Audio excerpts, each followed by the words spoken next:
Okay, let's go ahead and get started. Alma, do you want to kick us off? Sure. Good morning. Good morning, everyone, and welcome. Welcome to day 2 of our follow-ups for Liberatory Design. Liberatory Design is a framework for our MCAP grant. We are very happy that you are here, that you have joined us. Happy Friday. We promise you're in for a treat. We're looking forward to learning more about your needs as we engage in this work on identifying those innovations that will help us move our vision, our mission, our initiatives at our school sites forward and engage with our school staff. My name is Dr. Alma Castro. I'm the director for MCAP. MCAP is a 3-year grant provided from 2 CABE and 5 county offices, as well as San Diego State University. It's a 3-year grant. And overall, we'll see the goals in just a moment. It's really an opportunity for us to collaborate and together work on moving the vision of a multilingual California forward. This morning, we have with us our very, very special guest and our familia, Dr. Olympia Kyriakidis from the San Diego County Offices of Education. And we will learn and go a little deeper in our knowledge on liberatory design. We'll also explore the mindsets just right at the start. And towards the end of today's presentation, we'll provide an overview of our innovation offerings that we have. Throughout the presentation today, we do invite you to ask questions, utilize the chat to ask questions. We have placed on the chat both documents for today, our mindsets, our liberatory design mindsets, as well as this morning's presentation. So again, I welcome you. Buenos dias, feliz viernes, and I welcome Dr. Olympia Kyriakidis to get us started for today's presentation. Welcome, amiga. Thank you, Alma. Good morning, everyone, and happy Friday on a 3-day weekend. I hope everyone will get some rest over the next few days. And we're very excited, as Alma shared, to be with you this morning to really explore more about this wonderful project and alliance together. So I'm going to go ahead and share my screen for a moment. To open this up, we're going to dig a little bit into the liberatory design mindsets. These are wonderful mindsets that help us to really facilitate difficult conversations and express our feelings together as educators and leaders in trying to improve outcomes for our students. So I welcome you to explore the mindsets. They're linked in here. I think they're also been dropped into the chat. There's a second presentation that allows you to dig into the mindsets and explore them a little bit in a bigger picture. And what I invite you to do is to think about which one mindset is really resonating with you this morning as you're thinking about your current work and your current role and some of your challenges that I'm sure you're facing. And then we will round robin, introducing ourselves and sharing a little bit about which mindset we selected and why it's resonating with us to get to know each other a little bit. So I'm going to give you a few minutes to explore those and we'll come back and start to share out. Thank you.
What are they doing? They're kissing in her room. No, not anymore.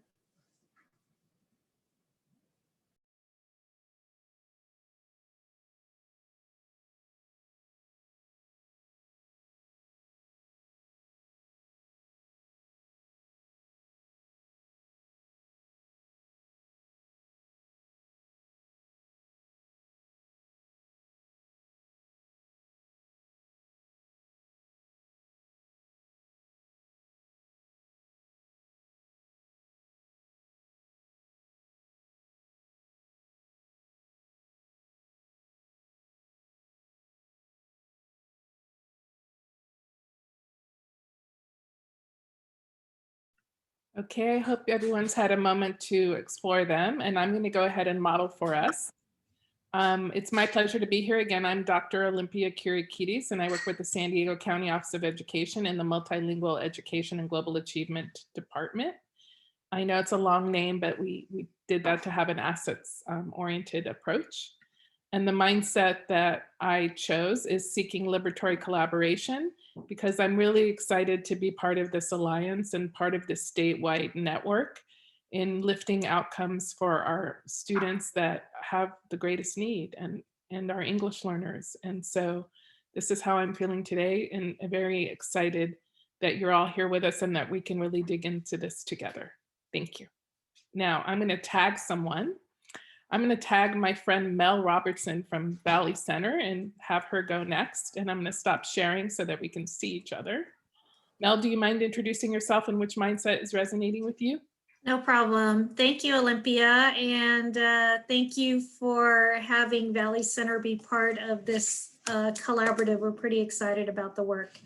Well, after getting off of a board meeting last night, one of the things that I'm thinking about is actually focus on the human and attend to healing, because we are planning to go back in. There were many comments and also hearing things in the district. So knowing that I need to put my focus there so we can take care of one another as we bring our students back in. So those are the two I'm focusing on right now. Thank you, Mel. Do you mind sharing your role in Valley Center? And then also— Oh, I'm sorry. Yes, you modeled so well and I didn't. I serve as the Assistant Superintendent of Educational Services, and our district's about 4,000 students. Great. And if you mind picking someone else to— No problem. I will pick Dr. Allison Dover.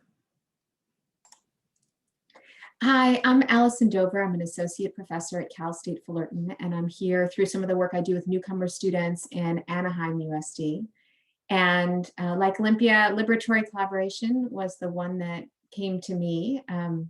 I think because we're all stretched so thin right now that it's easy to focus on efficiency and getting the work done. And when we do that, we miss opportunities for collaboration. And so I'm trying to really remind myself to be grounded in collaboration and sort of drawing from the strengths of our teams, even when that takes a little bit longer to get some of our work done, and focusing on some of the opportunities that come from that work. And so I love this activity. Thanks so much for starting us out with it. And I will go with Trini.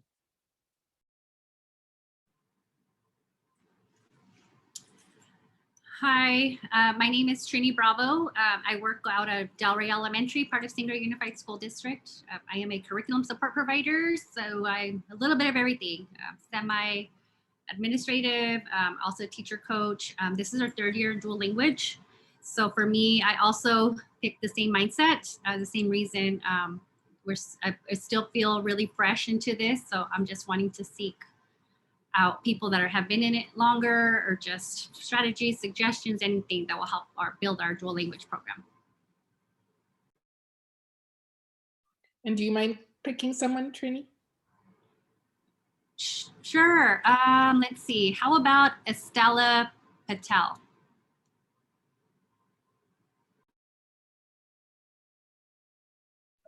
Estella, you're muted. Always do that, and I know better. Good morning, everyone. My name is Blanca Estela Patel. I go by Estella, and I'm new to the Liberatory design. But at this moment, my mindset is exercise your creative courage.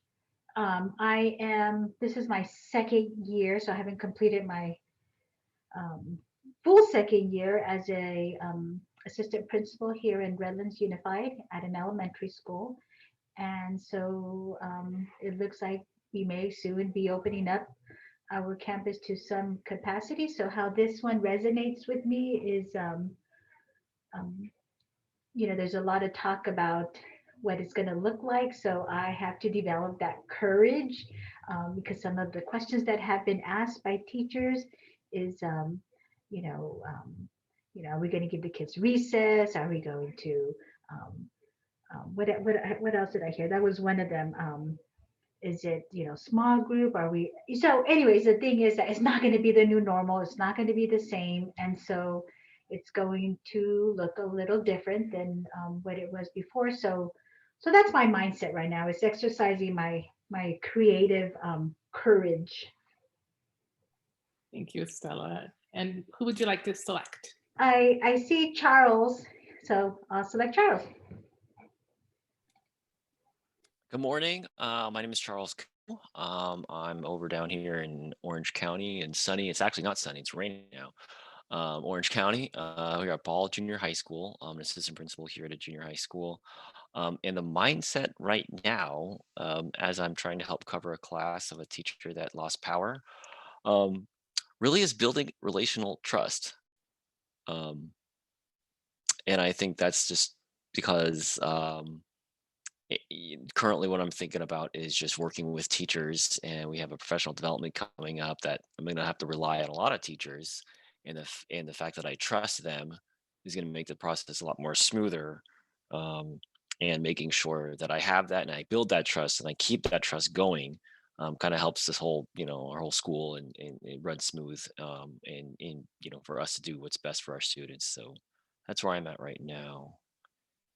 And I see, can I call Pete Mooney?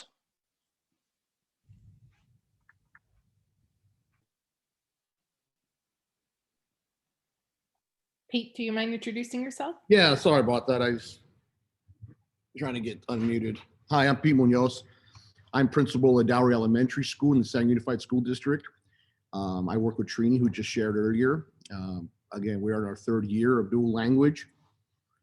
It's hard to pinpoint just one, on this journey.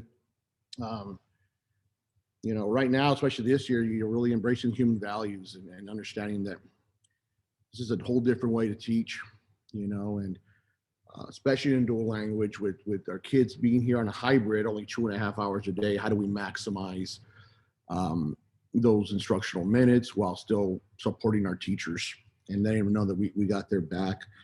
Also looking at embracing complexity, because we're now seeing some of the issues that we didn't anticipate, with interventions. How do we boost our ELD time?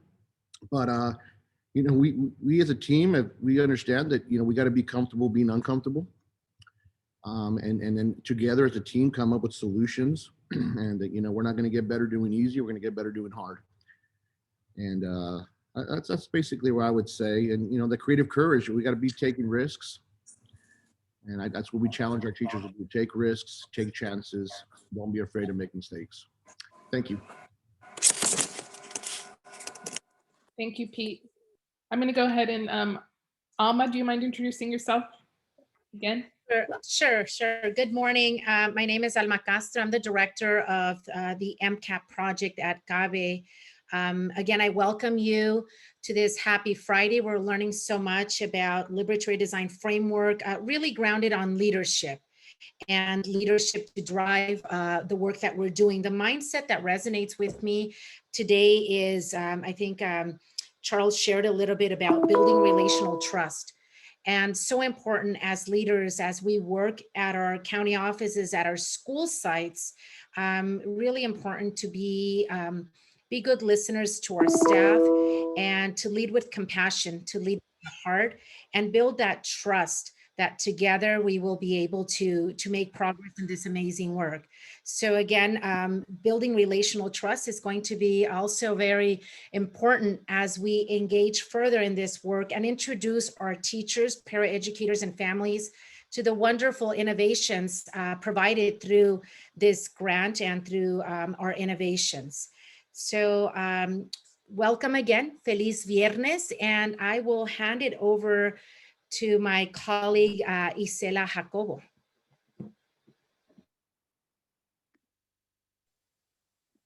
Good morning, everyone. Welcome. Isela Jacobo from the San Diego County Office of Ed, and I am the MCAP lead for our county, and I am struggling with two screens here. So the mindset that I'm selecting this morning is human values and focusing on human values, as everyone has said already, is essential in the times that we're living. We know that everyone has a full plate. And as somebody said at the beginning, it's critical that we stop, we connect with people, we listen to people's emotions and people's stories before we get to the work or as we get to the work. So as I used to tell my team, we need to go through the heart to get to the brain. And in this critical times, that is definitely essential. So in our role as a county office, we understand that those connections that need to be built with our districts and our school sites are the ones that will allow us to do the work and continue to sustain the work that it's being done at the school sites. So thank you for being here, and I look forward to a wonderful session today. And I am going to hand it over to... You muted yourself, right? As you were picking someone. Oh, I am going to go with Jan. Hi, Jan. Hi, Stella. I think I can take my mask off now. I'm actually in my office today, so we're masked up, but it's good to see everybody. Jan Gustafson Correa, Chief Executive Officer for CABE. And so just great to see you all and thankful for everybody's participation today. When I think of the mindsets, the one that stands out to me very often as we do this work with Liberatory Design really is around building that relational trust as well. This vision for this grant came a year ago, and we were scrambling a year ago to finish writing it, but it was building the trust between CABE and 5 county offices and the university to say we can work together with this vision for multilingualism.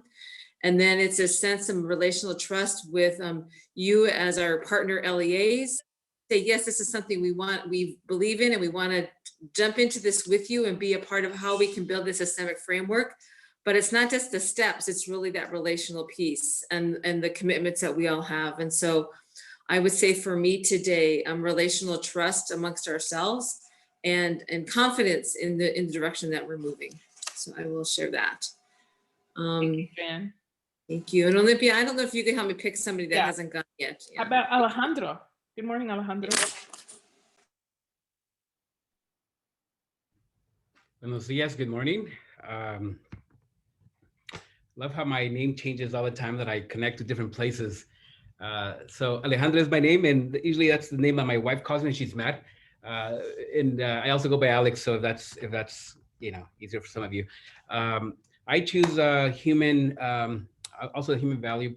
I just spoke to our psychologist last night or yesterday, and we had the part of our evaluation throughout the year, and we talked about how do we get data when we're collecting data to when we run reports and we are looking at students who may be eligible for special education, and how do we get that quantitative data and turn it into a very qualitative humanistic approach to things, right? Because we can't lose the human touch to what we do, and presenting that to parents sometimes it's a little overwhelming. So just letting us approach it with a very humanistic lens that honors people's experiences and really brings it down to the level where they feel supported. I am the principal of Mayales Elementary. We're a dual language 50-50 school in Fallbrook. So very excited to be part of this. We've also been participating with Olympia in the amazing San Diego County Office of Ed EL team in the ORSC development here in Fallbrook. So looking forward to this training. Gracias. And I don't know who else has not chosen, so I yield back. You haven't been introduced yet. I haven't. My name is Maggie Sawyer, and forgive me for not turning on my video, but I don't feel well today. I just got my first vaccination yesterday for COVID, and I just really feel just not well. But I wanted to be here. I was actually signed up to attend yesterday, but we were called in to go get our immunization, so a lot of us teachers were able to go in to do that. So I was happy to see that there was a session today. So I'm assistant principal in a small rural community, Hamilton City. We're actually in Glenn County, but I'm part of the Butte County Office of Ed. That's how we're participating. I'm also a teacher, and we have a dual language program that's currently in up to 3rd grade. So every year we're kind of moving up. And I chose Build Relational Trust just because it seems to me that personal relationships have kind of been harder to establish as we're keeping distance with families and students and colleagues. So that one really resonated with me. Thank you. Thank you, Maggie, and I hope you feel better. I'm glad that our educators are getting vaccinated. That's awesome news. Nancy, would you like to introduce yourself?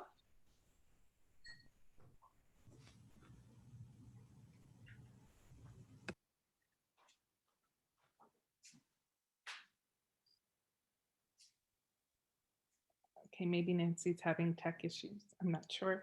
Anybody else? Joe? Yeah. Yeah. Good morning. My name is Jo Sisk. I am an assistant principal in Fontana at Fontana High School, affectionately known as FOHI. I am a year and a half into this position, but with the distance learning, it might as well be day one. I am their former AVID coordinator here at FOHI. This is my 2nd meeting for MCAP work. We are just joining the process now.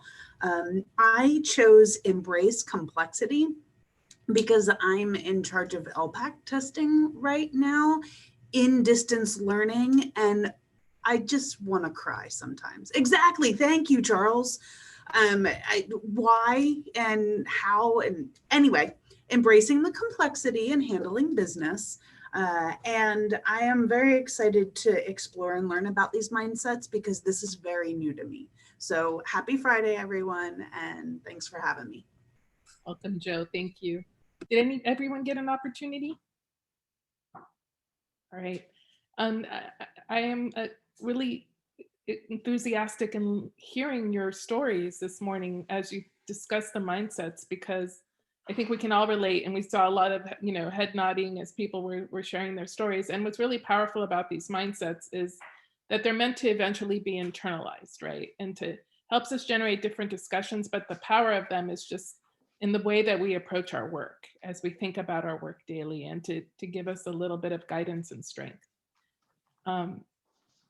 So we can go back into our presentation and move on to today's outcomes.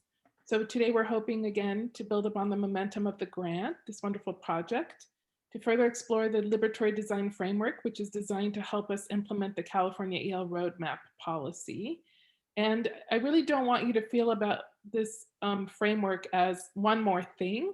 It's really a tool for us, and it's really an approach that we will be just digging in together. You don't have to worry about becoming a scholar or anything in liberatory design. It's just, again, it's a tool to help us do our work. And then we hope to also explore what we know about our systems and possible next steps, and how we might reimagine our leadership as we think about the important stakeholders we want to include in this work as we stay human-centered, and to explore the innovations that we have, these wonderful research-based innovations that are an opportunity for us to dig in more deeply in this grant to help us really improve outcomes in our systems, and to identify concrete next steps for our district and site. So we welcome you, as Alma shared when we opened, to ask questions, to seek clarity where you need it. You can either unmute yourself or put in the chat. This is meant for us to learn from each other today.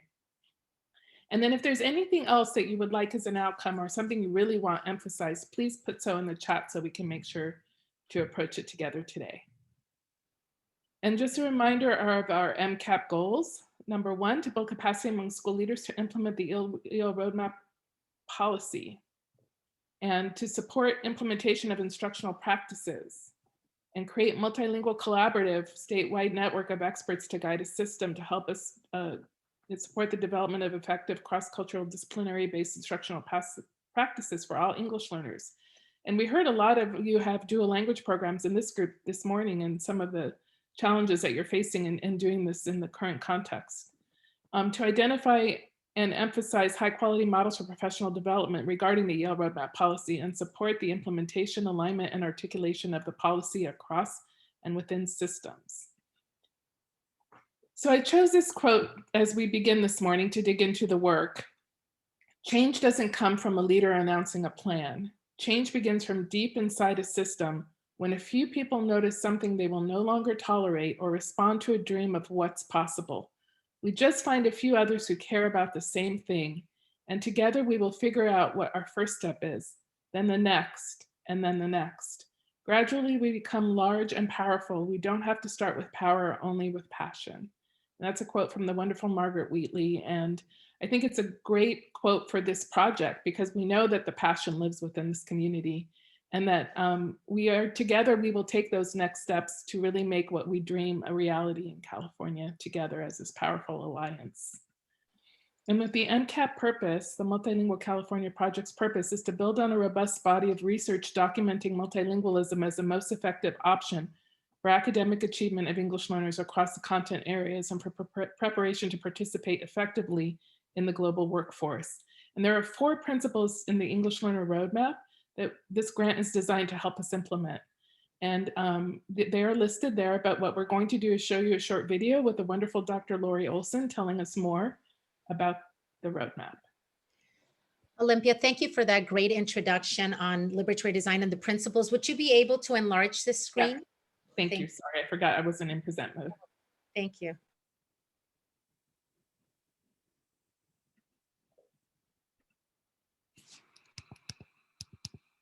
The California English Learner Roadmap is the new policy for English learners in the state of California.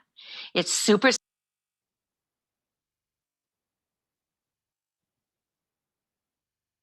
and vision for all of our schools and a roadmap for how to get there. That roadmap consists of 4 research-based principles, which really speak to the different aspects of what we have to put in place and the connections between the two. And those principles are, number 1, asset-based education that values and builds on the languages and cultures students bring and that provides them with truly affirming and safe, welcoming schools. This is an era that is about embracing the languages and the cultures children bring and providing all of our students, to the extent we can, with opportunities to develop proficiency in 2 or more languages. The second principle really speaks to the quality of the intellectual work that our children are exposed to in their classrooms, of the quality of teaching and learning. High-level standards with meaningful access provided by teachers who know how to scaffold participation and support our students in really participating in class and mastering everything they need to, overcoming language barriers, learning the English they need. And it also speaks to the importance of us assuring access to all of those college preparatory classes that every child needs in order to leave our high schools, college, and career ready. Principle number 3 is about investing in a system with the resources, the assessments, with the professional development, the leadership development that we need in order to carry off the kind of teaching and learning that our students require. Systems includes everything from, do we have assessments that really tell us whether our children are learning and what's happening to them in both of their languages and in ways that are really reliable information for teachers and for accountability. Systems includes having the teaching staff with the skills needed to meet the needs of their English learners and the processes of professional development and professional support for them so they can continue to learn the skills they need. Systems is about having leadership that understand English learner needs and are prepared with the skills and the approaches to really act upon that knowledge and to hold their schools accountable for moving along a path of continuous improvement toward the goals of the kind of schools we need. If we don't make those investments, it ends up just being pretty words on a page. And that's where it really falls to everybody at the local level to see to it that this roadmap guides our financial planning, our local control accountability planning, and our own school site planning. And the 4th principle is about an articulated system, a connected system from preschool all the way through to high school graduation, all moving in the same direction to ensure that our students get the education they need. Alignment and articulation all the way from preschool through graduation from high school. coherence across the system. So what happens in one school is connected to what happens in another school. And so as children move from grade to grade to grade, they're receiving a pathway of education that is connected, aligned, and coordinated. What we know now is that early education is a crucial part of our system, that we have to start early when those brains are just wired for language and cognitive development, those crucial years that build a foundation for later success, that we need a system that invests in early childhood education and connects it all the way up in a pathway through to high school graduation. What the roadmap tries to do is to lay out a comprehensive view of all the things that would be happening to really support English learners. Everything from ensuring access to ensuring the quality of education, to seeing to it that teachers have the skills they need to pull that off, to seeing to it that there's assessment that is reliable and valid for them. By painting that comprehensive picture of what needs to be in place, and by saying, as a state, we're reaching toward this vision of education that prepares our kids with 21st century skills, with proficiency in multiple languages, we are all moving together on a road toward the same goal. And that's the awesome Dr. Lori Olson introducing us to the roadmap. And I wanted to start with roadmap principle number 3, which I know is out of order, but there's a method to my madness, because this grant, I think, really helps us to think about the systems piece, which Dr. Olson spoke to so eloquently. So it's not just pretty words on a page. It's really something that's going to live within our system.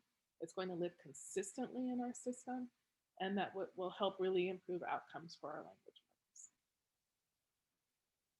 So these are some of the elements within the principle, the third principle of the roadmap: leadership, adequate resources, assessments, and capacity building.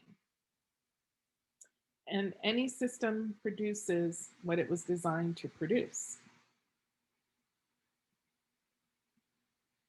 In order to create equitable outcomes, we have to design equitably. We are all designers. A designer is someone who makes decisions that impact the wellness and potential of others. The decisions we make every day are design decisions. Making decisions in status quo ways produces status quo outcomes. I'm going to repeat that one. Making decisions in status quo ways produces status quo outcomes. And if we make decisions in equitable ways, we move us towards equitable outcomes. Liberatory design is thinking about being equitable in how we make decisions. And history is a series of design decisions, and systems produce what they were designed to produce. And if oppression and inequity were designed, they can be redesigned. And that we look to the past. Looking at the past must only be a means of understanding more clearly what and who you are, so you can more wisely build the future. That's from the very wise Paulo Freire. And we know that our system was built on a design for exclusion. And that is the foundation of our educational system, as you read that to yourself. And when we had the summit, and when we have the summit again, we'll look at some more of our history and what we've been built upon. And so I want us to think about these questions for a moment. In our capacity, what are some of the complexities that you are encountering in implementing the English Learner Roadmap? And where are you in your journey for improving outcomes for English learners? So where are you in this journey? And I'm gonna take it out of present mode so I can see you.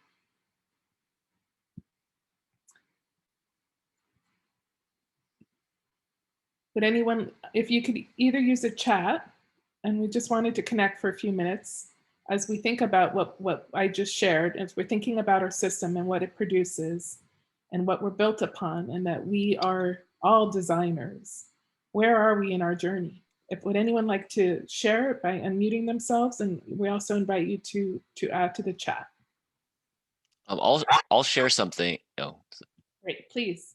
Oh, I'll share something just because some of these quotes, maybe an ed program or one of my professors said something that was very profound at the time, but now I'm like, oh yeah, duh. In that the system is doing exactly what it was designed to do.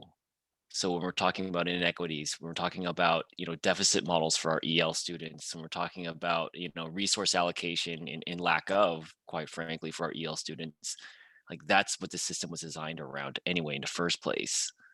I know at our site, we're really pushing our EL, supports and using data to back it up with a lot of our teachers saying, if we look at the data, EL across the board are having some difficulties, what can we do? And so, at least I'm new at my site. So at least we're on that starting point of trying to present at least raw, objective data saying that these are some challenges that we're having and where can we align with some of the roadmap ideas and some of our own EL task force site ideas to improve those outcomes for our English learning students. Thank you. And yes, that is exactly right. Thank you for sharing. Anyone else like to share where they are in their journey? I would like to share. Currently, we are preparing for the LPAC. And so where does this fit into the roadmap is, the LPAC this year, is it going to lead us to reliable information when some of our kids don't have reliable internet connection or that quiet space for them to take a remote test? So that's part of the system that has been created, right, to create these inequities. And is this assessment for our English learners going to be used as reliable data for our kids? So that's just where I'm at right now, the implementation of standardized testing for our kiddos during distance learning. Thank you, Christina. Olympia, I shared with you last time that, I don't know if you recall a conversation a year ago, before COVID, we looked at our EL population, our males, and we discovered through a deep analysis that we had students who were in 5th and 6th grade who were still considered English learners. They hadn't reclassified. So we did an analysis on basically just a spreadsheet on when did they start school here in Fallbrook, and who were the previous year's teachers, LPAC scores or CELT scores, and we came, we discovered that we had students who started preschool in our system and whose parents were bilingual and that they were still considered ELs. So then we took it to another level. We said, okay, let me look at your classroom seating chart. Where are the students sitting at? And we found that we had EL1 with an EL student in the same group. So obviously every time there was a conversation, the EL student or the advanced English learner would dominate the conversation. So that's where the oracy part came in, that they weren't given the opportunity to engage. And then we looked at the parent component. How do we bring in the parent into this conversation? So we offered reclassification information nights, like a series of workshops by grade level. Personally invited every parent through a phone call and a personalized letter. And we had about, 80, 90% attendance rate. And parents learned about, this is why this is important. And this is the impact it has on future endeavors when it comes to academics and going into high school, and how it can impede them from taking courses that will prepare them and make them eligible for a university, or even take them away from electives that they should be taking. And instead of taking electives, they're taking an additional course of remedial English, right? So it was a task that really got us in the conversation of analyzing really every student, knowing every student where they were at.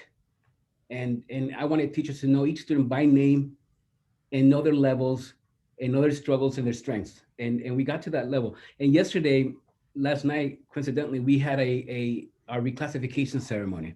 through the district. And it was a virtual, and it was a beautiful ceremony. It was done through a video. The kids made a book. Our TOSAs put together videos from the parents, from teachers, and it was just beautifully done. The point is that May Ellis, and I'm going to toot my own horn here, we had about 70% of the students that were classified were from May Ellis. And this is because of the intentional work that we did a few years back. However, with all that said, there's still a lot to do. And the more I participate in the Oracy workshops with our amazing team, Sonia and Eva and you, Olympia, the more I realize that we are in a position of still adding components that are impactful to our students' learning. So I think that's where we're at May Ellis. Thank you, Alex, for sharing your wonderful journey and making us smile with thinking of the students being reclassified in such a beautiful ceremony, in such a beautiful way. Alex, you made me feel a little overwhelmed because we're kind of still in survival mode. I'm excited to grow to be at that place where I can get into those finer details where teachers know students know levels. So I'm taking this time right now to kind of look at our systems. We modified from a 2x6 to a 4x4 master schedule, meaning that instead of 6 classes, our students are completing 8. And because of the amount of failure rates, it looks like we're going to move forward next year and in the block schedule again as a credit recovery. So I'm being very opportunistic. So I'm trying to reinvent systems of support for our learners where we're doing a skinny for ELA and ELD and pairing it together and doing a total wraparound support. And I'm working on creating an access database because right now our pieces of information are so disjointed and everywhere.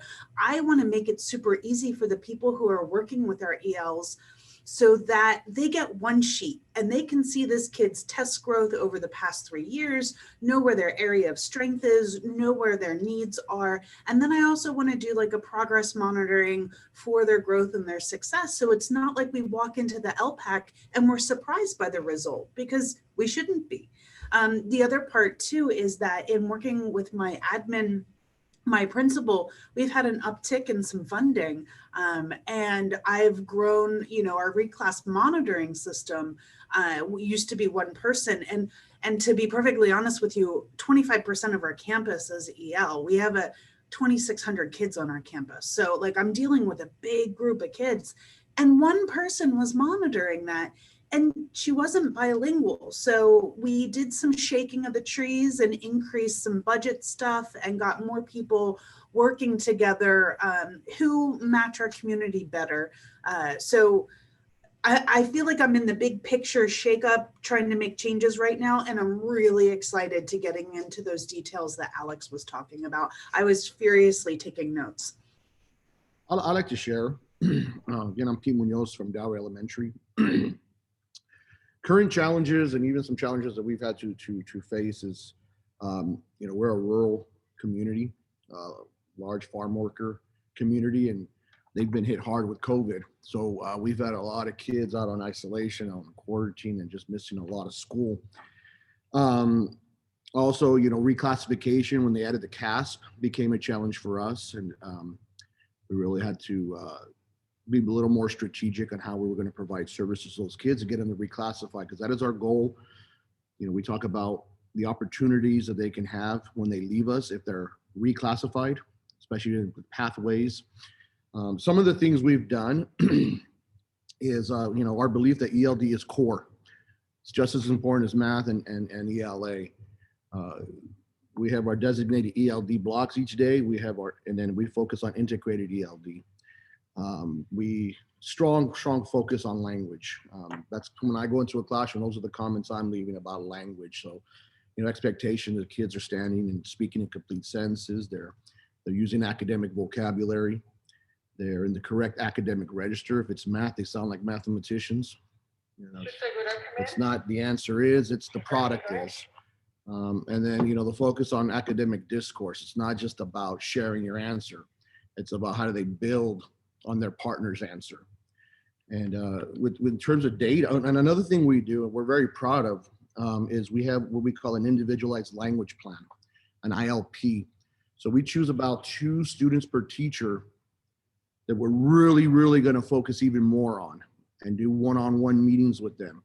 And we meet as a team, myself, the principal, Mrs. Bravo, my CSP, the student, the parent, my EL site coordinator, and my literacy specialist teacher. And together we identify a goal, and we bring the parents in and we tell them this is the goal, and we're going to monitor them for 4 to 6 weeks, and we come together. And we've had really good success in reclassifying those kids on ILPs.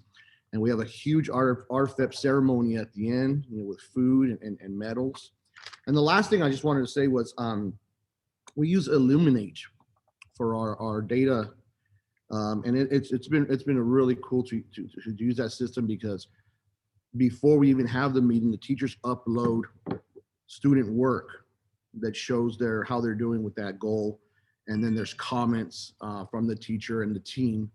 So that even when they leave us, they go to middle school, that new school knows this kid's journey. So just wanted to share that. Thank you. Thank you. Wow. Some really great examples. And I think each one of our examples have really spoken to the importance of really exploring, those root causes and looking at the data piece to see what can be improved in your journeys. Thank you. Anyone else? Okay. Olympia, can I add something real quick? Last summer, 4 of my teachers were trained to be GLAD trainers. In this currently, I have another 4 teachers that are being trained to be trainers. And in addition to that, 9 others are also being trained on GLAD strategies. And the reason we're doing that, because it's the teacher who is the biggest impact, obviously, in the classroom. We want to make sure that they're providing students with those resources to be engaged in. We're also looking at the linguistic connections between Spanish and English. We believe that everyone here at Male is a language learner. So we treat every Spanish learner and English learner the same way, where we allow them with this opportunity. So that's the GLAD strategies are amazingly key to developing language with our students. Great. And I also think the philosophy of everyone being a language learner is key as well. Thank you, Alex. You guys couldn't have given me better examples because we're going to dig into a little bit of the liberatory design right now to think about our systems a little bit, just like you've been expressing where you're at. And just remembering that this is an equity-based, human-centered process to help us generate those breakthrough solutions. And you were talking about a lot of those solutions as you had to analyze those root cause issues and challenges in your systems. What are some of those things that really will make a difference in lifting up outcomes? And we had some great examples.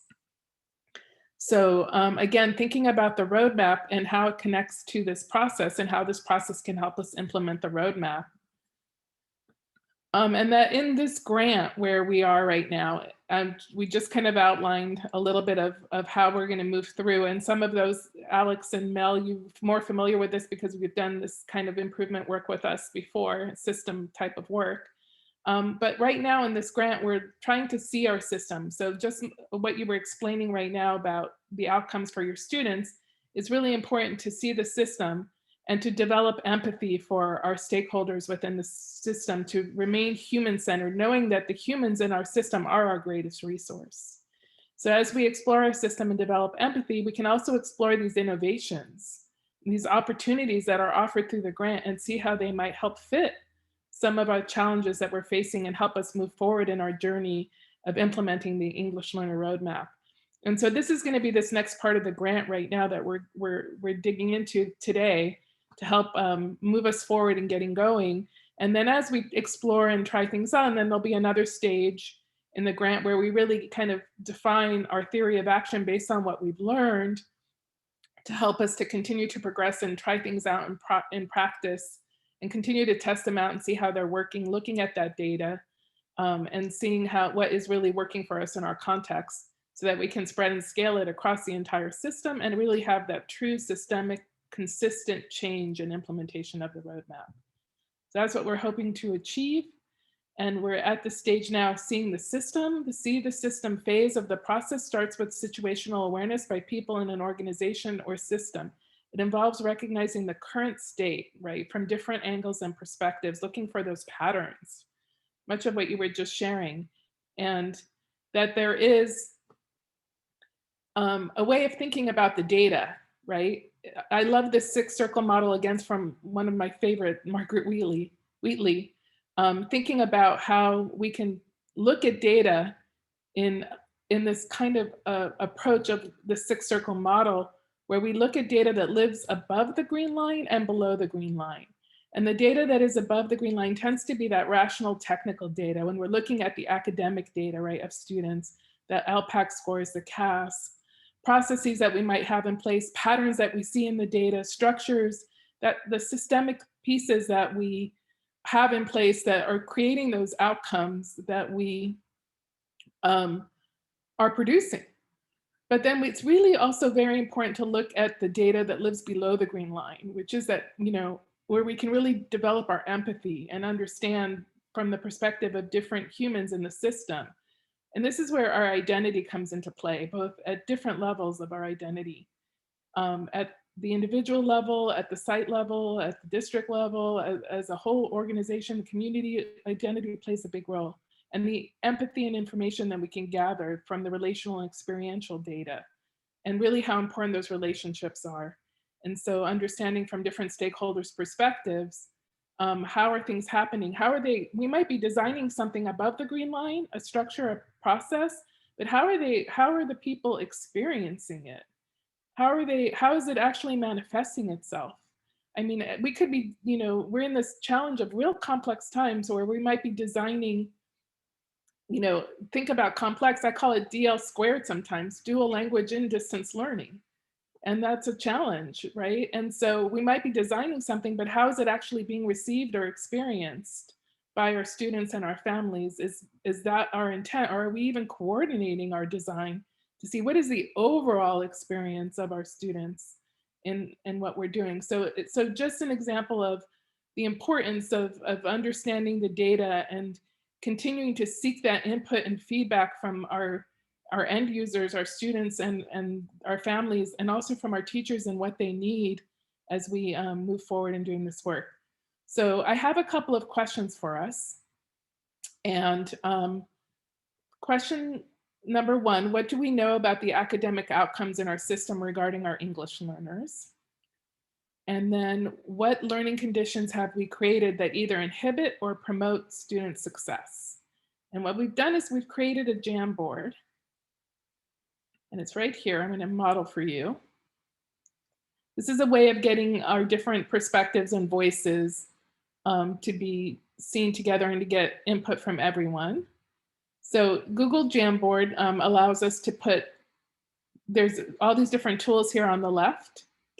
Are you all seeing what I'm showing you on my screen, Isela? Yes, okay. Yes, yeah. And what we're asking you to do is just pick the sticky note piece here on the corner, that option, and you can pick which color you like. And then you will be anonymous and you can type your idea. So what we know, we heard a lot about the LPAC is difficult or challenging to administer.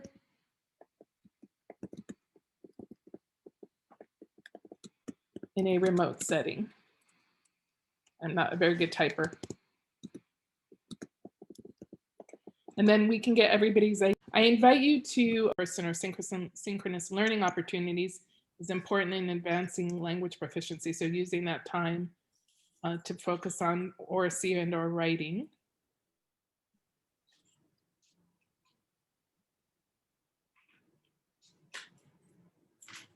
So our learning conditions for our teachers, I don't feel provide enough resources, professional learning, mindset reframing about EL learners and their families. Many still are in deficit mindsets. Yeah. So your thoughts as you read this, anybody, anything standing out to them, anything they'd like to add?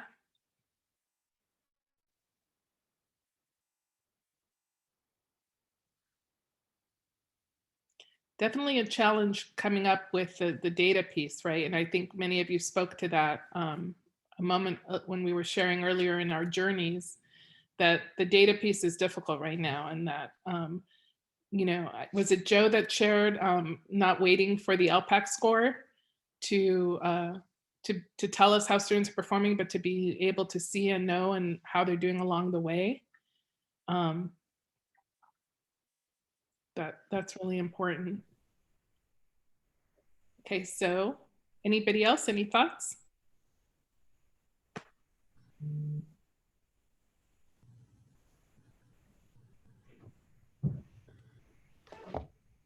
I just really feel like the answers to these questions would be very different if we were in in-person learning versus in distance learning.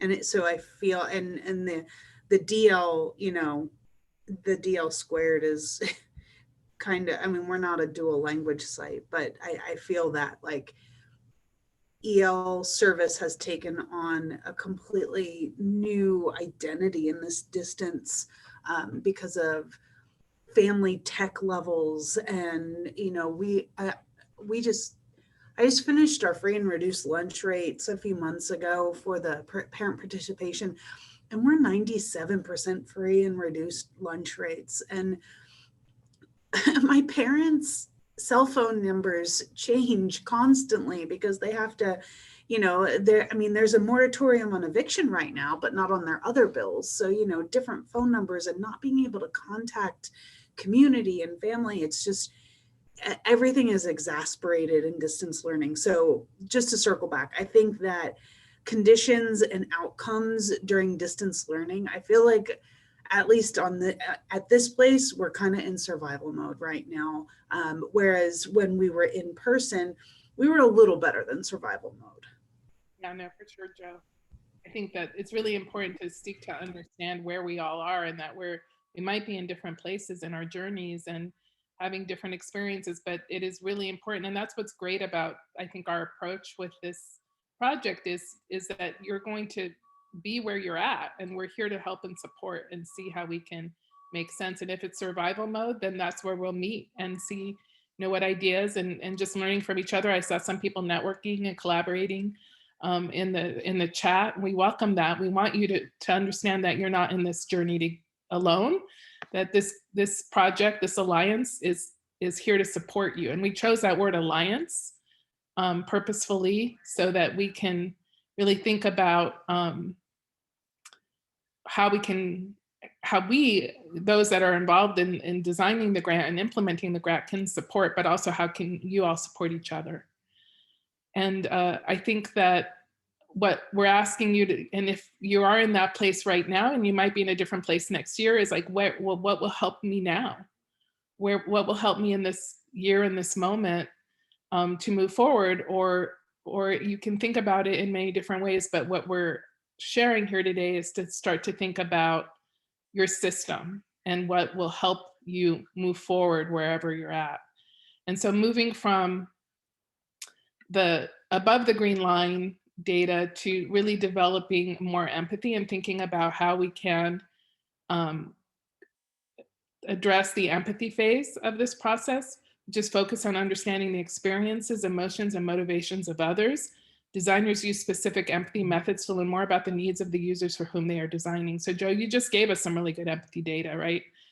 Families have bills that you have 97% free and reduced lunch. Like, you have clearly great empathy for your families and your students and your stakeholders.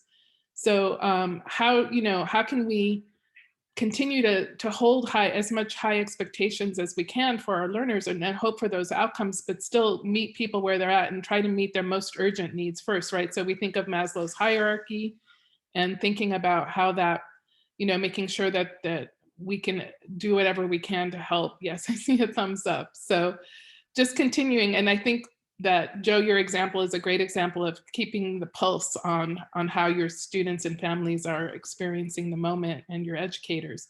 So again, here are some reflective questions. What do we know about the experiences of our English learner students and their families? What data might we have? What might we use to deepen our empathy for our end user, our EL students? So we have a lot of tools that we can share. I know, like, for example, Alex and Mel, we've done student shadowing in the past with your schools and sites. We've used empathy interviews. There's a lot of different tools that we can use.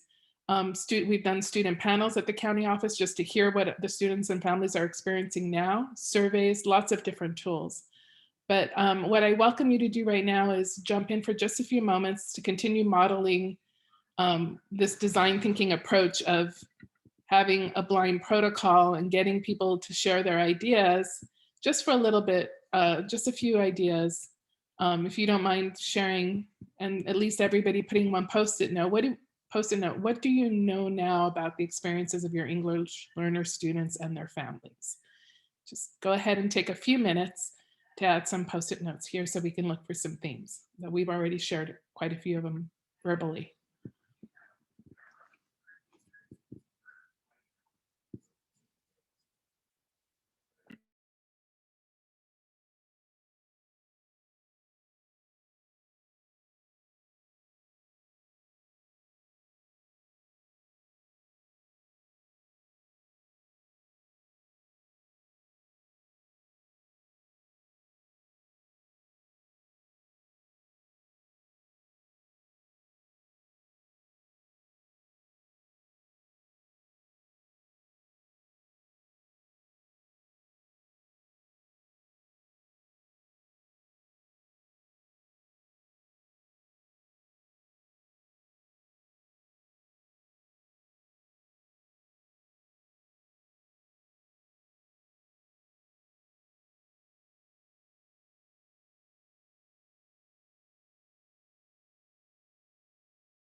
Okay, I invite you to look over those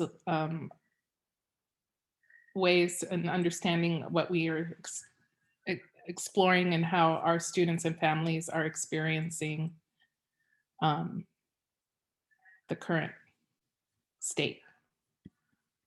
I'll go ahead and share my screen again. And this is just meant to be an example of what you can do back in your own sites, in your own context with your own teams to seek to better understand your system. And we wanted to take the time to have you think about these types of questions and think about how we can understand what's happening for our families and our students and our stakeholders. So that as we move on right now, we're going to think about those needs that we just saw. And I think we can all see them there.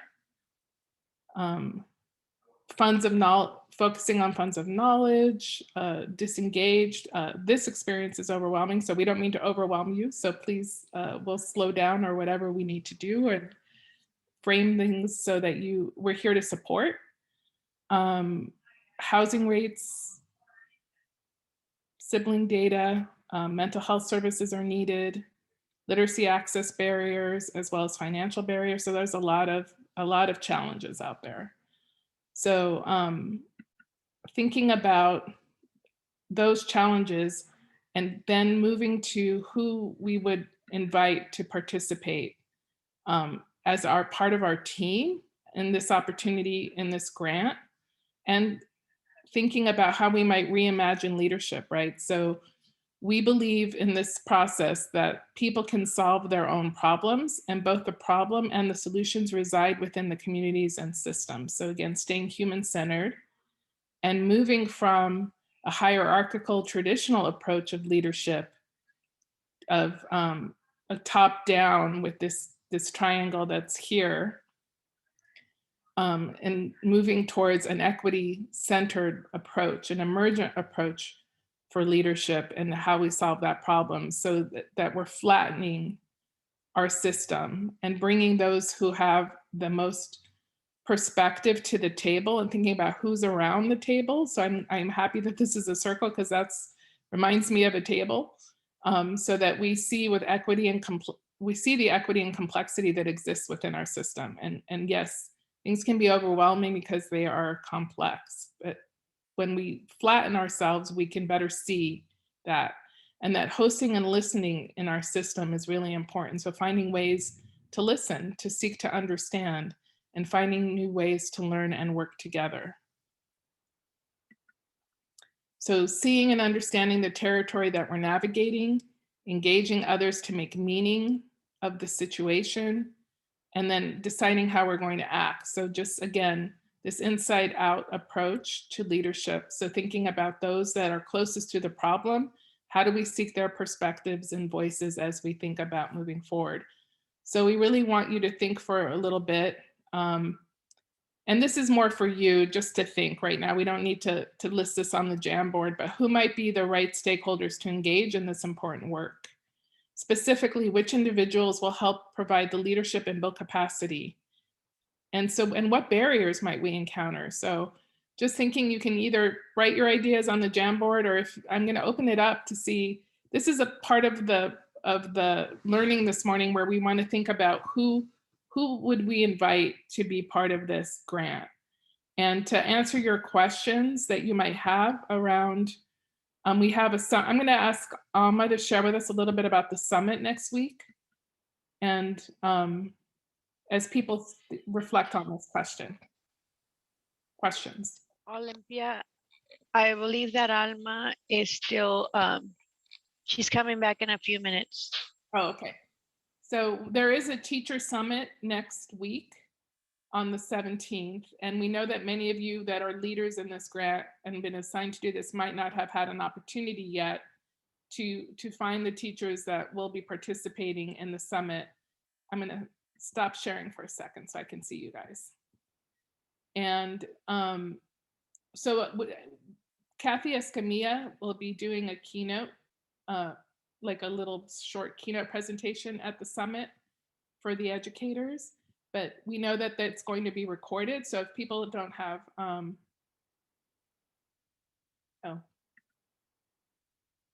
if people don't have an opportunity to attend, it will be recorded, and then you can see how you might in your own system continue to bring the information forth to your educators. But we do hope as many of you and your educators can join us together next week. But so we welcome you to ask questions or to, yes, Joe, we'll put a flyer. We'll ask someone from the CABE team to please add a flyer.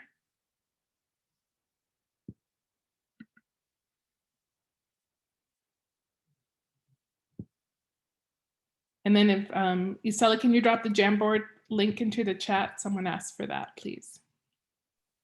Any questions about or any ideas about who you're inviting to the project, into this project?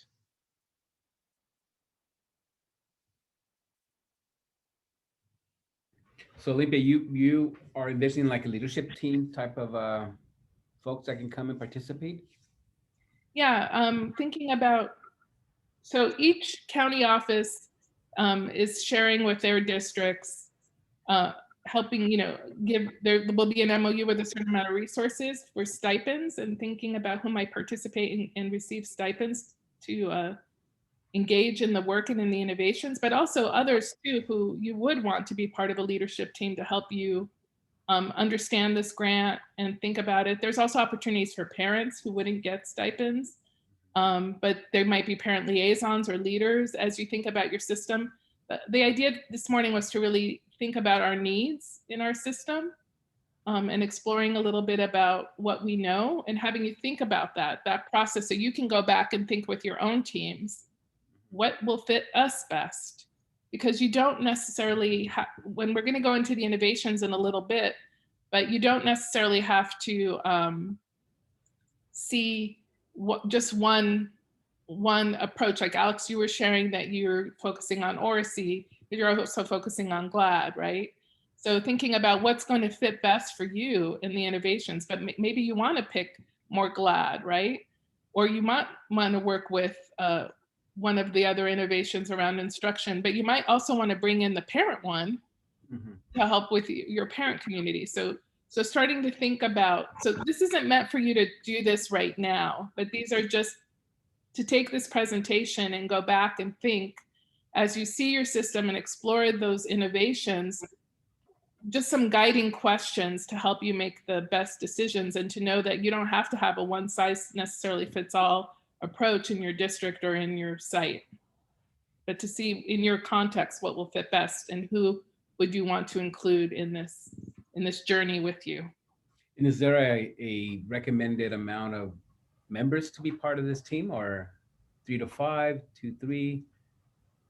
Yeah, so Isela, do you want to answer that question a little bit about, I think each district has about, it depends, you have to connect with your county office, so we'll follow up with you as Exactly. Yeah, how many? Exactly, Alejandro. Alejandro, hi, how are you? And you are from Fallbrook. So your lead, your district lead has received an MOU with a specific amount of funding. Okay, perfect. And then I'll be happy to discuss details with you. I don't want to confuse anyone because as Olympia pointed out, each county office is handling funding a bit different, and the amount of funding depends on the number of LEAs that are participating, and again that varies depending on the county office. So I don't want to confuse anyone, but for any of our San Diego County districts that are here, I'll be happy to connect with you after our meeting and discuss any needs as far as the MOU or understanding how to allocate the funding, etc. What I can say though, that it's a common thread across all the counties and all the LEAs that are participating, is that the funding is meant for stipends. And as Olympia pointed out, those are stipends for teachers, they're stipends for paraeducators. But you can also— Are there any general questions in regard to funding that go ahead. Are there any other general questions in regards to funding that we can answer? I'm sorry, Olympia, I have a delay and my internet is not the most stable, so I think I'm talking over you. That's okay. I just wanted to share that, yes, the funding is for stipends, but you can invite others who might not, like parents or other ones who might not necessarily get a stipend, but that you might want to include in this project if they're able or willing, or you can also supplement with your own resources as well as you see needed to help you move forward with this work. But each one of you will take a different approach, and that's how it's designed, is to think about what you need in your system to help you move forward in your journey from where you're at. Are there any other questions? Okay. Everyone, this is Alexandria, the Gabe host. I wanted to share with you that in the chat box, I went ahead and put the Zoom meeting for the summit that we're having again on Thursday, the 17th from 3:15 to 4:45. If you can join, that's great. If not, don't worry. We will be recording this event, and we'll be having this available on our website. After that comment, I did also include our link to the innovations. I know I'm kind of jumping ahead, but I just want to make sure you have this information. That's great. And we're going to jump into those. So I appreciate that. Thank you. Just as an FYI, next week is President's Week here in Fallbrook. Oh, yeah, you have the whole week off. Yeah, but I'll try to join anyways. But yeah. Okay. We can also help support a follow-up with you. Exactly. Thank you for Yeah, sharing. we can have a makeup for Fallbrook, definitely. Okay, so I am going to take us now into the innovations and to remind us that the innovations are framed around EL Roadmap Principle 1, and that EL Roadmap Principle 1 is assets-oriented and needs-responsive schools, that languages and cultures are assets, and that recognizing there is no single EL profile. So there's many typologies and different profiles for our English learners, and that school climates are affirming, inclusive, and safe, and schools value and build strong family and school partnerships, and that schools and districts develop a collaborative framework for identifying ELs with disabilities. So these are the elements that are recommended in the roadmap that fit under Principle 1. And through the grant, there are some innovations that are aligned to EL Roadmap Principle 1. For example, parent and family engagement leadership, bilingual teacher pathway, dual language preschool and early literacy development, and then again, the special education and multilingual settings that we could see as a direct fit, those with Principle 1. So you can choose some innovations from Principle 1. You can also choose some innovations, it depends on how you configure it for your context, from EL Roadmap Principle 2. And EL Roadmap Principle 2 is around the intellectual quality of instruction and meaningful access. And that these are some of the elements within Principle 2. Integrated and designated English language development, intellectually rich standards-based curriculum, high expectations, access to the full curriculum, use of students' home languages, rigorous instructional material, and programmatic choice. So those are just some of the elements that the roadmap defines. And that these are some of the innovations that are aligned to help us implement EL Roadmap Principle 2. The Dual Language Teacher Academy, Preschool GLAD and Project GLAD in English and Espanol, Writing Designed for Innovative Teaching and Equity, so focusing on oracy and writing here in this one, and language development through science. And so I'm going to move us into the website, but I'm going to stop sharing here and click on the chat link so we can go live into how you will explore the innovations. Olympia, and I believe that Anya is prepared to do that if good. Okay. If you'd like to take a break, it's up to you. Thank you. Anya, do you want to go ahead and share your screen and walk us through the innovations? Yes, let me go ahead and pull my screen up.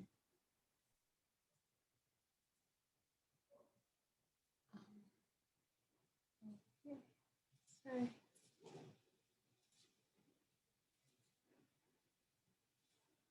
Okay, can you see that screen? Is that visible? Yes. Yeah, perfect. Okay, Not yet, Anya. Oh, now we can. There we go. And there might be a little time delay on mine.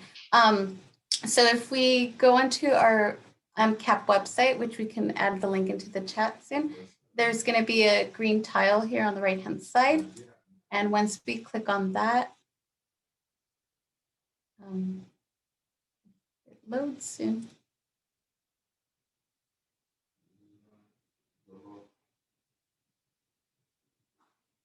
Sorry, guys, it's taking a while.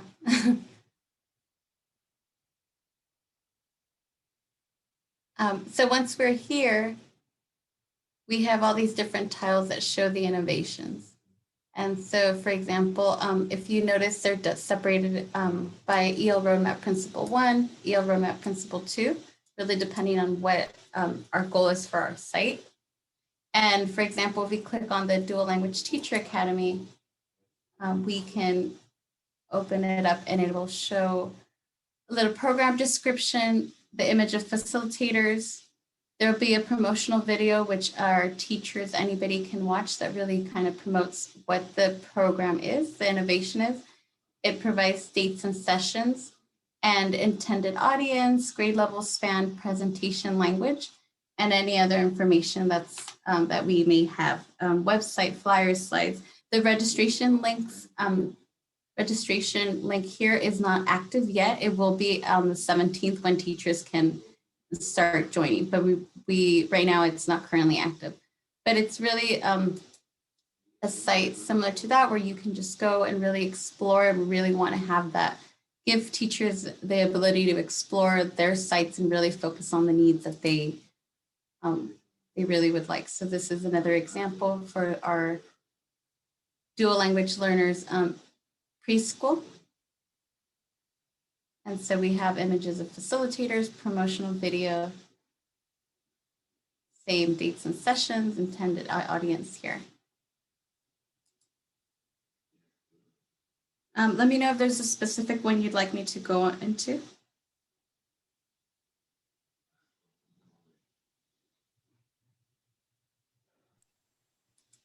I don't see any comments in the chat box, Anya. Okay. Are there any questions about the innovations? Or yes, Alex. I'm thinking about the connection to our particular site, and I see that Project GLAD is part of those options in Principle 2. Can we click on that and see how that can be connected to already I'm thinking, how do we connect to things that we're already doing to avoid overwhelming teachers with new? Yeah, of course. And the nice thing about Project GLAD is that they are actually offering separate, they have separate cohorts that they're offering. And there's still, we still are updating theirs because they did just provide us with more information. So they have English facilitators, Spanish facilitators. And for example, if we notice, we have cohort A, which is for preschool. Cohort B, which is preschool GLAD in Espanol. Project GLAD, this is for integrated ELD and designated ELD. They also have the GLAD in Espanol, which is one for just research and theory, and then the bilingual cultural experience, which is more the binational program that they're doing. And then an additional one that they just gave us that's not up here yet is the high school cohort as well. So they are, it is exactly what you were mentioning. If it's something that you want to tie in with something that you already are working on, exactly, because we don't want to overwhelm teachers. And this is, for a lot of these innovations, it's really mainly the research, the foundation of this. And then in our next stage, we'll really do a lot more. You mentioned a high school flyer coming. Yes, so something that I've been in contact with this morning, they are offering a separate cohort, which is a cohort E, which is for high school. Will that be on the webpage? It will be on the 17th, but since they just gave me the information this morning, we are trying to pass that into our IT team. But yes, that will be offered, and it will be on here similar to this. You'll see the module titles, dates, and the registration link will be there as well. Thank you. I do think that most of the innovations in Principle 2 that are aligned with the instructional do have a secondary as well as an elementary pathway. Mm-hmm. So if I'm understanding this correctly, if say we decide to opt into the GLAD ELD, integrated ELD strategies, Mm-hmm. So the team, let's say select three teachers, they would be participating in these GLAD trainings. Correct. Through the whole year. Just you're exploring until the end of this year. Until until the end of this year, okay. And then the goal is for us to come back and share these practices with the team here on my site, right? Correct. Yes. Okay. And then we will be creating additional networks. So opportunities for those that are, let's say that others picked GLAD, that we would give opportunities, not mandatory, but opportunities to share and network with each other. Also, like if we're per the innovations, and also at your county level, opportunities to come together and learn from each other and share. Only, not mandatory, as I said, but just optional there for people to process and learn if they like. Okay, but we just stick to one principle then, one of the areas. You can choose one to focus on, but let's say you chose that one and you still feel like you have a need for parent engagement. Yeah. And you can pick one, from that column as well to say, we really need some more support with our parent engagement. Sometimes we encounter schools, Alex, that have a dual language strand, for example. So they might need something a little different than the rest of their site. Like maybe the rest of the site might explore ELD through science, right? But the dual language strand might need some, the dual language teacher academy support. So you can configure, it's based on your context and what your needs are. So that's why we took you through those activities this morning, is to start to think about your system and what are some of the needs, right? And to go back and have those discussions as you explore with your team to see what will you sign up for. And it's about 12 hours approximately of professional development for the rest of the year. And then again, it's that exploratory phase. And then what we'll do is in the next stage, we'll help you kind of think about your real theory for digging in more deeply and moving forward in your context beyond that foundational exploration phase. Does that make sense? Yes, thank you. Okay, other questions? So I'm already registered for the SBCSS one for SPED. And I'm really excited about this because our students with IEPs are taking the exact same test as our non-IEP students, unless they are severely mod or severe disability. And it's creating quite a stagnation group where because even though you're offering accommodations to the testing, they end up being LTELs because they can't reclass by performance. And I think that this is starting to talk about maybe creating alternate assessments. But I'm over the EL and I'm over SPED, so I'm super excited and I'm registered for it. But is my thinking correct? Are we going to be looking at things like, yes. Are we really assessing our students appropriately in special education by using the same tests that we use for students without IEPs? So you can learn more when you click on the tile, but my understanding of that wonderful work that's happening there is about in that area, in that direction. Okay. Yeah, and if you click on that, each module I know does have a title. So I believe they do mention module 2 speaks about aligning English language proficiency assessments for California LPAC tests. So they do have separate focuses that they offer there. And then just one additional thing I did want to mention is that on this same site here, we have our link to our Liberatory design follow-up sessions, the one we're in right now. We have a recording of our Summit A, a Leader Summit, and we also have the link here to register, to have our teachers register for Summit B. So if you didn't get the link from the chat, we can also just lead our teachers here with Dr. Kathy Escamilla, and it'll take us into our registration link for that. And each of the tiles has who is presenting or bringing forth these innovations. And I do believe you can contact them if you have additional questions to see that you're finding what you need. Are there questions about the innovations or the grant project and how it works? Good morning. I have a question about the innovations. This is Nancy Rojas from Chula Vista. Good morning, everyone. I am wondering, will there be a cap on participants per innovation? And I'm thinking about that for sites that are still trying to decide what the innovation area will be. If they are going to cap them, they might open up additional cohorts and opportunities. Okay. See, if we see a lot of interest in one, then we would design additional cohorts. Yeah, Okay. if you do click on it will say what our capacity is, I believe, on the registration link. But for most of them, we did open up for large audiences because we were also not sure of how many, just what teachers are really intending to and the need in the schools. But yes, like Olympia said, if we do have a cap, we can either open that up or design different cohorts for that. Thank you.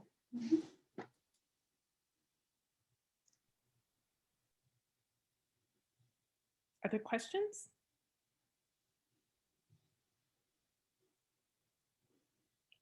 And please take your time. Like, it doesn't have to be decided immediately or right now. There's, it's meant for this month, right? For most of these kickoff, is that correct, in March?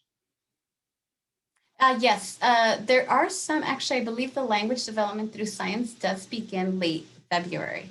But the majority of them do begin in March, because we did also consider that some teachers might, they'll attend the 17th, but they might need some time to plan, decide which innovation they'd like to attend. You don't have to have the decision on the 17th. Mm-hmm. Right. But they will be open. The registrations will begin being open on or around the 17th, in case some of you leaders have already spoken to teachers and really decided which innovations to really kind of hone in on. I have a question. I'm Maggie Sawyer.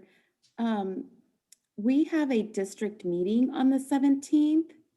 So where will we be able to see the recording of the summit be? We'll have that placed here. So once it's uploaded, it'll replace this little registration link here. And so we'll see it side by side next to the Summit 8.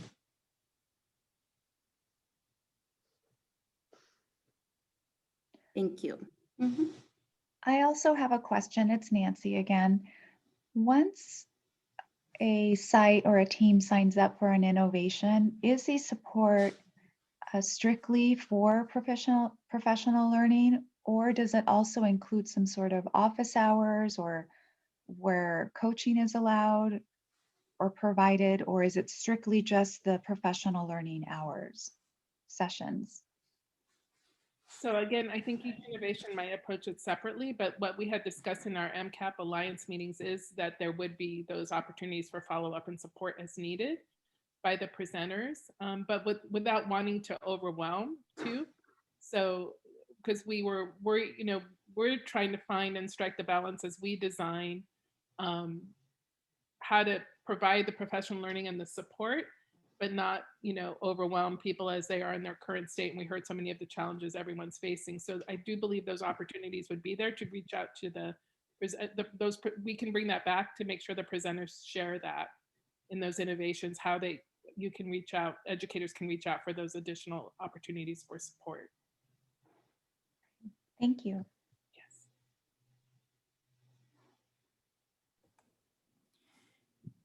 I have another question. I think that if I may add, just go ahead. Isela, did you want to add something? Yes, I'm sorry. My internet is definitely not helping today. But I just wanted to add that for the most part, the innovations have a synchronous and asynchronous component. And I think that's a critical piece of info to be shared with teachers and principals. So again, we recognize that everyone has a full plate. And these are difficult times. So we wanted to be as accommodating and as responsive to the current needs as possible. So I know that in my interactions with principals and teachers, that's been key information to be shared. For the most part, it's my understanding that at least 2/3 of the professional learning would be delivered synchronously, and a maximum of 1/3 would be asynchronous. I hope that helps as well. Maggie, did you have a question? Yes, I did. So with the MOU and the money going to districts, am I correct in thinking that that money is to provide a stipend for the teachers for the 12 hours of PD? Yes. That is Thank correct. you. And I believe that stipend is 600 for teachers and 300 for para educators. Correct. Other questions? Great questions.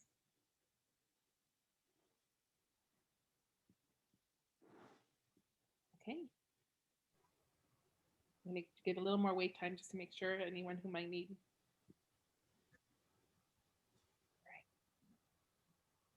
Olympia? Yes. I don't have a question, but I wanted to share that if you lose the link that I shared for the summit, below the innovations, we do have the MCAP Teacher Leader Summit link on the keynote speaker image with Dr. Kathy Escamilla, just right there on the bottom right. Just for everyone to find it easily if you do become available, or if you have time to go ahead and join us. Of course, if you can't make it, not a problem. We will have the recording available. Thank you. That's all. Thank you. Thank you. And if you can stop sharing for a moment, I'm going to just go back into our presentation. And then we're close to finishing up here our time together. But I do want to walk us through a little bit more. Share my screen. Go back into presentation. Thank you for your great questions. And these are for you. These are questions for you with as you dig into this work that you can have with your teams back at your site. Thinking about what you know about your system, what innovations might you want to explore, and what configurations might make the most sense for your context. So just what we were discussing right now. And that EL Roadmap Principle 4 is more again about the system piece. But it's that alignment and articulation within and across systems. That alignment, articulation, extra resources that might be needed, and coherency. And that really is where we start to move in that journey as we work through this together and engage in this process, where once you're past the exploring stage, you will again be more clear about the direction that you're going to take, and then continue to develop that and test that out and see if we can't create that coherence, working with what you already have happening in your system and how you might really leverage that to continue to move forward. And that systemic work really happens at all the different levels within the system. That we really need to think of things like governance and policy and institutional practice, as well as the individual piece and how each one of us approaches our work. But that we're really in an exciting time in California. Oh. Am I here? Did I lose internet? Okay. No, we see. You are here. You are here. I got signed out of my, so I'm just gonna, you sell it, well. Do you want me to share my screen? Or maybe whoever's not, yeah, if you have internet, because I got signed out. Okay, so I am going for it, and then bear with me if we get disconnected. You gotta love the times we live in. Can you see my screen? Yes, next slide, Isela. Perfect. It's just an exciting time, and you can see the EL Rise and the Multilingual California projects here in the center, all designed to help us implement the roadmap and to be part of this important shift in California's landscape. Next slide. And that we are now really entering stage 2 of this process. That the first stage of the grant was, again, building a digital presence, a website, sharing professional learnings that many of them have been recorded and will continue to be shared to help support educators with the current context of being in the pandemic. But now we're moving into this, bringing our districts on board. So we're right here in the stage 2, and this is where we'll be until the end of the year. And then we'll continue to move forward together over the next few years. And that it's really great working with all of you and learning and creating a network and supporting each other as part of this wonderful alliance in the shift in California's landscape to really bring multilingualism and implementing the roadmap forward. Next slide. And these are, again, reflective questions for you to think as you engage in this work, but just some things to think about. Creating that coherence in your system, like we shared, leveraging off what's already happening as much as possible. Thinking about the barriers that you might encounter and how to, maybe carve out the resources, things like time. I don't mean necessarily financial resources, but time, conversations, opportunities to engage in this work. And then how do you really weave this work into your master plans within your district to create that true coherence, LCAPs, SIPSAs, Title III plans, EL master plans, things like that. Where can we start to bring this forward and really create that focal area across the system in your strategic plans? Next slide. And just as we always end with liberatory design, we notice and we reflect.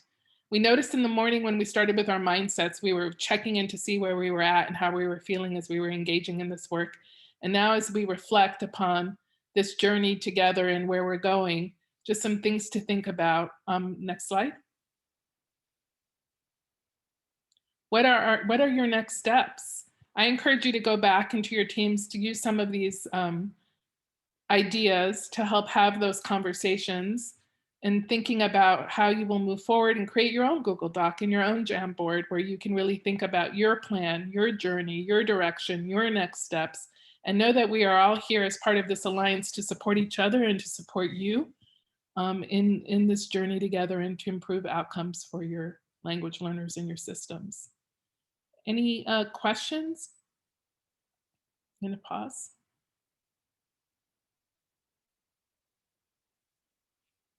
Everybody's good? Yeah, Nancy, question? Yes. Just going back to the PowerPoint, I noticed in phase two, principles 1 and 2 were highlighted. Yet in the selection of the innovation, some of them were connected to principles 1 and 2. So can you clarify? Yes, it really is in phase 2, both principle 1 and 2 that you're picking from. So we might have highlighted something incorrectly. I'll need to go look back on that graphic. Okay. Maybe it was an error, but it is thinking about what do you need in your system? Is it principle 1 you want to focus on, principle 2, both? And that's why we took you through some of these activities to think about your system. Thank you. Yeah. Other questions? All right. You have been really wonderful this morning. Thank you for sharing with us your journey and your challenges. And we are excited to work with you and help to move together as an alliance to move forward and have our students be the winners. Have a beautiful long weekend. Thank you. Thank you. You too. Thank you. Thank you, everyone. Stay safe. Thank you. Thank you, everyone. Bye. Before you go, we do have a See you survey soon. link. If I can have you please fill that out, I'll put it in the chat right now. Sorry about that. I'm not very good at those things. No, I'm so sorry. I had it ready. I just wasn't sure. We're really closing. I thought we were gonna have more questions or open-ended conversation. Sorry about that. But I'm pasting the survey link right now in the chat to everyone right now. There you go. And the purpose of the survey is it's a requirement for our grant, which allows us to have these wonderful sessions with, Olympia for the Liberatory Design and several other events that MCAP hosts. So this is a requirement from our evaluators and our grant to go ahead and continue to provide these services. So if you could please take a moment and just fill out the survey, we'd really appreciate it. Thank you. Thank you.